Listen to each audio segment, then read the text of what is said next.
O eto na nga mga kababayan, nakita nyo ba, napanood nyo ba yung banat ni President Bongbong Marcos kay Chis Escudero? Sa mga hindi pa nakapanood, tingnan natin itong video. Senate President Chis Escudero and the honorable members of the Senate who are apparently now applying to be included in the Supreme Court.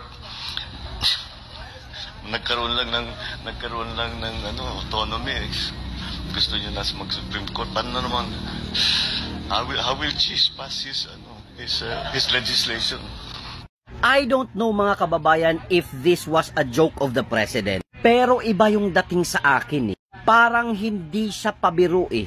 Banat siya eh. Una sa lahat, hindi naman pro Duterte si Chis Escudero ah. Pinapatupad ni Chis Escudero kung ano yung tama. Una sa lahat, abogado siya. Tawag sa kanya officer of the law. So kung pabor siya at panig siya sa ruling ng Supreme Court, kasi yun po yung tama. Hindi porket pinatutupad niya yung tama dahil naniniwala siya sa ruling ng Supreme Court, ay nag-a-apply na siya sa Supreme Court. Isang klase na pamamahiya, hindi lang sa loob ng Malacanang, kundi din sa Madla. Kasi nakatutok ang mga kamera. Kaya Mr. President, magising ka. Hindi bobo ang mga tao sa Pilipinas.